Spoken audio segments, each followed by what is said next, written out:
For years, you've advocated regime change in Iran. They were the menace of the Middle East. How do you feel about this? Well, I think Trump has picked the right objective. I think regime change is the only real answer. We've seen over 3 decades now efforts to deal with Iran's pursuit of nuclear weapons, its support of international terrorism, its own acts of state terrorism. They're not going to be talked out of any of these things. The specific actions are not the problem. The regime is the problem. And that is the logic that takes you to regime change. I wish I had been successful in persuading Trump in the first term, but I think better now than ever. The regime's never been at a weaker point since it took power in 1979. It's deeply unpopular inside the country, and if you had to pick a moment to go for regime change, this is it. You've said it very clearly, this objective. Do you feel like he has conveyed this as directly as you just did to me? I think if you look at everything Trump said, he does believe regime change is the objective. And we know he's had multiple conversations with Israeli Prime Minister Netanyahu about this. It's not the case that Bibi talked him into it. It's certainly been Netanyahu's objective for a long, long time. And Trump knows that. So when he agreed to these attacks, when he agreed to do things like share the intelligence on the whereabouts of the supreme leader that allowed the Israelis to destroy the presidential compound, that's a clear indication that Trump knows what he's trying to do. I think the mixed messages you see from his subordinates reflect the hand-wringing of the isolationist wing of the MAGA base that can't believe what they're seeing, from Vice President Vance on down. And, you know, all I can say to that is welcome to the Trump administration. Right. So you talked about Israel. You saw the reporting about the role MBS, Crown Prince in Saudi Arabia, played, and how influential do you think he was on the president's decision? Well, I think they've had a lot of conversations, and I think the leaders of the other Gulf Arab states have as well. I think they have the normal human predisposition to want their cake and have it too. They want the regime in Iran overthrown. I don't think there's any doubt about that. They don't want their fingerprints on it, though, do And they don't want any pain and strain. Well, I can perfectly well understand that. The world doesn't work that way. I think Iran has made a terrible miscalculation from their own point of view in subjecting the Gulf Arab states to the level of attacks that they have. That's going to drive whatever doubts they might have had, it will drive them closer to the United States and Israel, because now that we're in it, regime change really is the only option for them. Well, it's interesting to see that this is, look, you've heard the military warnings about doing this has always been, hey, this can spread. This can spread in ways that we may not expect. What are we up to, 12 countries that have been either hit by a stray or targeted by the regime? How concerned should we be that this continues to sort of metastasize? Well, I think all of what we've seen so far was perfectly predictable. And in a sense, the Middle East has been in conflict for about the past 80 years. And this particular conflict began, in my view, on October the 7th, 2023, when Hamas attacked Israel. So we're still playing out aspects of that. You know, in Europe, they had things called the 100 Years' War and the 30 Years' War. It's been a long war in the Middle East, but if we can overthrow this regime in Iran, I think that removes the greatest long-term threat to peace and stability in the region. Doesn't solve all the problems, but with the principal financer of terrorism gone, it's a very different world. How do you do regime change without boots on the ground? Well, I think there's going to be a major role for the opposition inside Iran, and one thing I'm worried about at this point is I'm not at all convinced we've done what we need to do to cooperate with the opposition and assist it.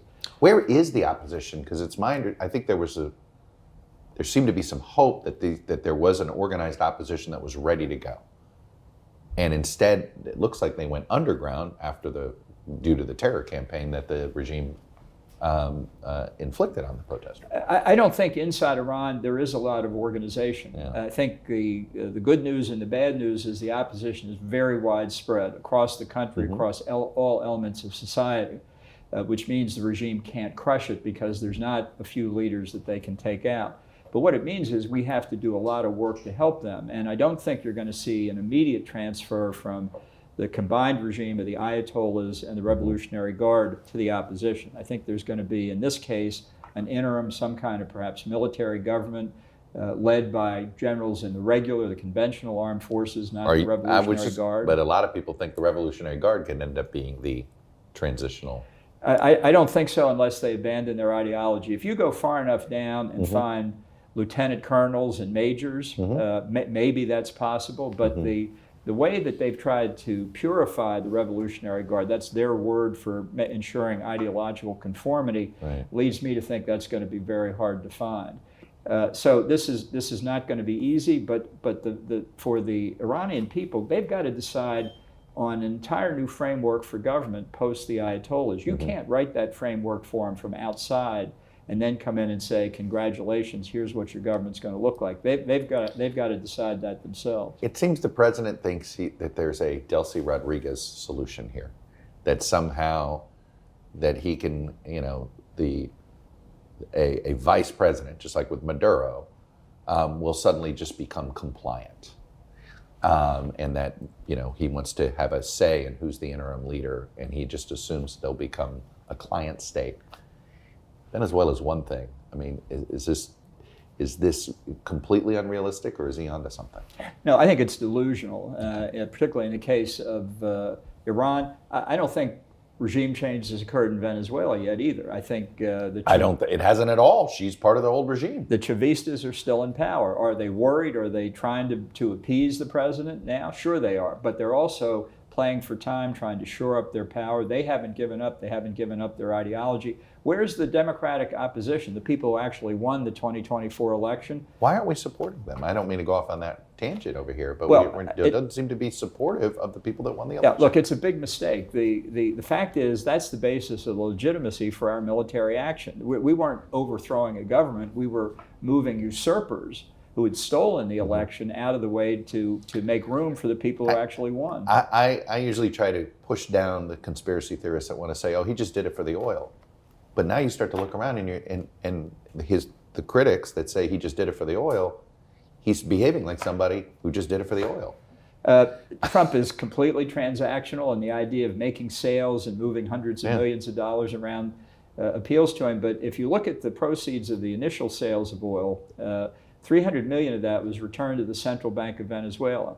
Well, who controls the Central Bank of Venezuela? Chavistas. Not the Federal Reserve, Delcy Rodriguez and the regime.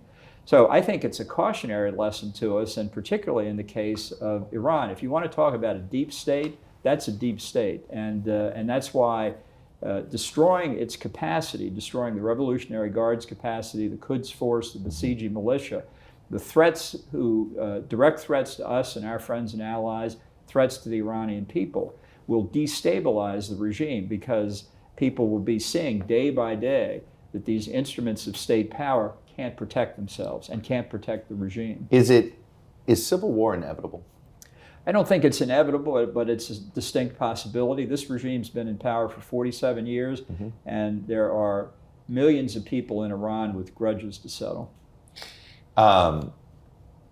There's been, and for the life of me, I don't know why it's such a public report, but there's been public reporting that the CIA wants to engage the Kurds, and essentially as the ground troops for this operation. I understand it from a military objective, but does that not actually increase the likelihood of a civil war?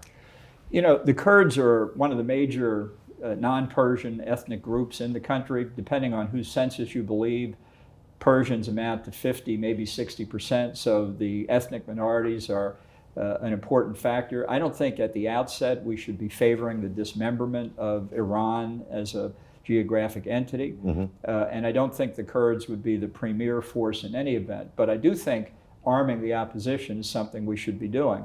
The Kurds are probably the least likely to need arms of any part of the opposition in Iran, but I think it's a signal to others that we are seeing